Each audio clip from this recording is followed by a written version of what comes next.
Seja bem-vindo ao canal Daniel Salsa. Quero te fazer uma pergunta, mas antes disso, algumas observações antes de irmos direto ao ponto. Observação 1. O fato de eu fazer algumas observações antes de eu ir direto ao ponto significa que eu não vou direto ao ponto.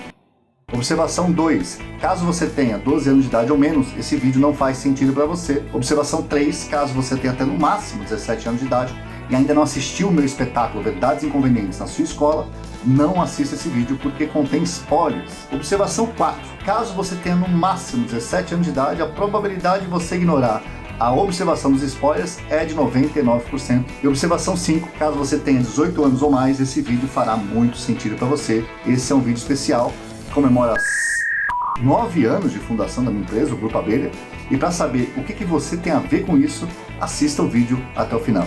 No episódio de hoje, uma pergunta para você. Olá, para quem ainda não me conhece, eu me chamo Daniel Salsa, e para aqueles que já me conhecem, eu me chamo Daniel Salsa também. Não sei se você lembra de mim, ou do Porta dos Fundos, ou do Prêmio Multishow de Humor, ou da Praça é Nossa, mas se estiver lembrando, está me confundindo com alguém, porque eu ainda não participei de nenhum desses programas. Tudo bem, acontece, isso não significa que eu não sirva para nada. Para começar nossa conversa de hoje, quero te fazer uma pergunta, que é um exercício mental, um convite a uma interessante reflexão. Caso fosse dada a você a oportunidade de viajar no tempo e falar com você mesmo, quando tinha 12, 13, 14, 15 anos de idade, o que você falaria para você mesmo? Para responder essa pergunta, eu quero falar do Verdades Inconvenientes e o que é o Verdades Inconvenientes. O Verdades Inconvenientes é o espetáculo que eu apresento desde 2014 em escolas, feiras de profissões, eventos de educação. O título inteiro, na verdade, é Verdades Inconvenientes, o lado bem-humorado das coisas sérias. Porque tem coisa na vida que é séria e isso em si já é uma verdade inconveniente. O espetáculo, ele aborda alguns assuntos da vida que a gente queira ou não queira, simplesmente existem. As verdades inconvenientes da vida, os assuntos que Deus não está pedindo a nossa opinião. Se quiser concordar, legal. Se não quiser concordar, vai continuar sendo do jeito que sempre foi.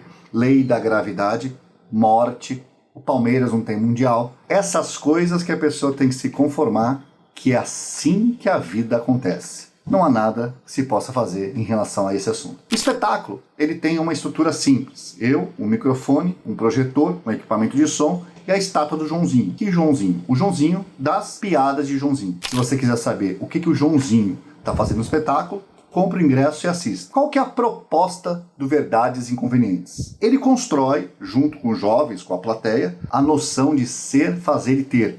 Então, do ponto de vista do adulto, o espetáculo é uma palestra de valores, uma palestra motivacional para provocar uma reflexão no jovem em relação à vida. Mas, do ponto de vista do jovem, é um show de humor, um show de stand-up, porque se eu convidasse jovens para uma palestra de valores, acho que não ia ser o evento mais concorrido do milênio.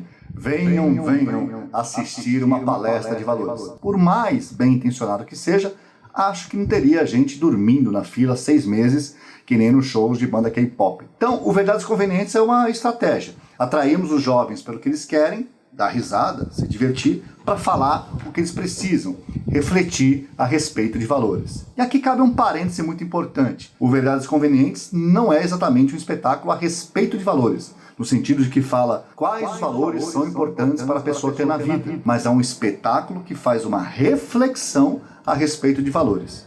Que diferença isso faz? Toda. Quando dizemos quais valores são bons, importantes para a pessoa, estamos, de certa forma, empurrando goela abaixo esses valores. É válido? Até é. Não tem como viver a vida sem ter valores empurrados na nossa goela e sem, de vez em quando, empurrar na goela de alguém, principalmente quem tem filhos. Mas quando refletimos sobre valores, estamos pensando por que tal valor serve para uma vida melhor, para uma vida, por assim dizer, mais feliz. E quando refletimos sobre valores, isso na filosofia, por exemplo, tem um nome. E o nome da reflexão sobre valores na filosofia é ética. O Verdades Convenientes é uma palestra de ética disfarçada de show de stand-up. Ou um show de stand-up disfarçado de palestra de ética. O humor é a arte de dizer, sem dizer que está dizendo, porque se disser que está dizendo, as pessoas param de ouvir. E quem é que precisa de ética? Na minha modesta opinião, qualquer ser humano que esteja, nesse momento, inspirando oxigênio e exalando gás carbônico. Por volta de 8 bilhões de pessoas. Alguns com mais urgência e outros já um pouco mais acostumados com a ideia. Ética É que nem o lema da yoga. Faça yoga antes que você precise. Reflita a respeito de valores antes que seja tarde demais. Não sei se você recorda todo esse contexto apenas para responder a pergunta. Caso eu viajasse no tempo e encontrasse comigo mesmo, com 12, 13, 14, 15 anos de idade, o que eu falaria para mim mesmo? O Verdades Convenientes foi escrito em circunstâncias existenciais, materiais e emocionais altamente desfavoráveis para mim. No mesmo mês que eu casei, eu desfiz uma sociedade. Quando você desfaz uma sociedade no mesmo mês que você casa, uma outra forma de contar essa história é: no mês que eu multipliquei minhas despesas por 5, eu reduzi minhas receitas a quase zero. Eu não escrevi o Verdades Convenientes com a possibilidade de dar certo. Talvez dê, talvez não dê. Eu escrevi o Verdades Convenientes com a obrigatoriedade de dar certo. A primeira cena do Verdades Convenientes diz assim: por que a gente passa a vida inteira ouvindo falar de princípios, valores, virtudes, responsabilidade, liberdade, honestidade? Vira até um blá blá blá na nossa orelha, porque a gente passa a vida inteira ouvindo esse blá blá blá. Para responder essa pergunta, eu viajei para o Tibete, fiquei 7 anos morando no alto de uma montanha no Tibete, me alimentando apenas de alga recheada com arroz e peixe cru, bebendo água vulcanizada, e depois de 7 anos só pensando nisso, finalmente eu cheguei na resposta, finalmente eu cheguei na revelação, finalmente eu cheguei na iluminação, porque a gente passa a vida inteira ouvindo esse blá blá blá. Vocês já devem ter ouvido a história do Isaac.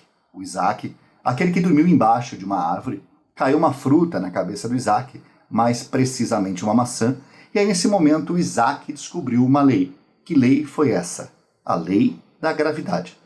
Deixa eu fazer uma pergunta para você. A lei da gravidade só começou a funcionar depois que o Isaac descobriu. Antes disso, a lei não funcionava, o sol não se punha, chovia para cima, as pessoas ficavam flutuando, era uma confusão danada. Aí foi só o Isaac que descobriu a lei. Pronto, estamos todos aqui com o pé no chão graças ao Isaac. Foi isso que aconteceu? Não. Na verdade, a lei já existia, o Isaac só descobriu. Os valores a mesma coisa. O fato de você não ter descoberto não significa que os valores não existam. Na verdade, os valores, assim que nem a lei da gravidade, eles sempre existiram, porque assim que nem a lei da gravidade, você pode ser alto, baixo, gordo, magro, baiano, grego, troiano, não importa. Se você subir no alto de uma montanha e pular dessa montanha, olha que coisa bonita, a lei da gravidade vai te respeitar do jeitinho que você é. E você vai cair lá embaixo. Pode ter certeza absoluta disso. A única diferença é que se você for palmeirense, você cai mais vezes. Valeu muito a pena ficar 7 anos no alto de uma montanha só para fazer essa piada. Bom, os valores, a mesma coisa. Se você colocar em prática 10 mil anos atrás, daqui a 10 mil anos, hoje, no Polo Sul, no Polo Norte, aqui e agora, os valores sempre vão funcionar, porque os valores sempre existiram, porque os valores são eternos. E isso é uma verdade, e é uma verdade inconveniente. E assim começa o espetáculo, propriamente dito, mas aguenta só mais um pouco, que ainda não é isso que eu falaria para mim mesmo se eu viajasse no tempo. Apesar de que falar que os valores são eternos, já dá para ocupar a cabeça por um bom tempo, talvez por toda a eternidade. E assim eu sigo, cada cena com uma provocação, uma verdade inconveniente diferente. É um espetáculo bem interativo, tem cena que eles sobem no palco, tem cena que eu faço pergunta para eles, é bem dinâmico. Tudo isso para no final do espetáculo, e agora sim, é o que eu falaria para mim mesmo se eu pudesse viajar no tempo. Hoje, nós vimos que os valores são eternos e que eles moram dentro da gente. Todos nós, com o nosso poder de agir somado ao senso de responsabilidade, ao que constrói a nossa liberdade, agindo com simplicidade e buscando orientação quando precisamos, e sempre precisamos de orientação, a tendência, se fizermos isso, é a nossa vida ter muito mais sentido, muito mais graça, muito mais significado, porque primeiro precisamos ser, para depois fazer, e aí sim ter aquilo que nós achamos que merecemos ter. Ser, fazer e ter, essa é a ordem natural do universo. Não adianta me criticar, não fui eu que inventei isso. Quando eu cheguei ao universo, o universo já era assim. Toda vez que quisermos ter, antes de ser e de fazer, pode ter certeza que vamos ter que voltar ou para ser melhor, ou para fazer melhor, para ter aquilo que acreditamos que merecemos ter. Ser, fazer e ter, essa é a ordem natural da vida. Toda vez que quisermos contrariar essa ordem, é como se subíssemos no alto de uma montanha, pulássemos essa montanha e acreditássemos que só para nós a lei da gravidade não vai funcionar. Pode ter certeza absoluta que ela irá funcionar. Então desejo de coração que você seja feliz, que você faça os outros felizes e que você tenha felicidade, porque no fim das contas, a única, a única coisa mesmo que está em jogo debaixo do sol é a nossa felicidade. Aí toca uma música, faz aquele momento emocionante, eu faço selfie com eles, tiro foto do Joãozinho com eles, aí eu pauso a música e falo assim, só mais uma verdade inconveniente. Eu, sinceramente, eu não me importo com a felicidade de todos vocês. Eles me olham com aquela cara estranha, porque eu sou incoerente. Aí eu falo assim, eu me importo com a felicidade de cada um de vocês. Aí eles fazem, fofo, né? E assim trago a ideia que cada um escreve a sua própria história de vida. Cada um tem o seu próprio desafio da felicidade. A vida é o desafio da felicidade. E é isso que eu falo nas escolas desde 2014. E é isso que eu falaria para mim mesmo, mais novo, se eu pudesse viajar no tempo. Como eu não posso viajar no tempo, eu vou de escola em escola, de jovem em jovem, e falo para eles que eles não façam que nem eu, que passei um tempo invertendo a ordem do ser, fazer e ter. E assim aumenta a chance de eles não perderem tempo, porque, como alguém disse, aprenda com o erro dos outros, porque não dá tempo de cometer todos os erros sozinho. Faz sentido para você? E você, caso você viajasse no tempo e falasse com você mesmo, quando fosse um pouco mais novo, o que você falaria para você? E se por algum acaso você conhece alguém que trabalha em uma escola, dando aula, coordenando ou dirigindo, e se importa com a felicidade dos seus alunos, entre em contato com a minha equipe no número que está na descrição do vídeo. Faça isso agora, não perca mais tempo. Até uma próxima conversa. Hasta la vista, baby. Namastê. Let it go, let it go. Tchau. Que a força esteja com você.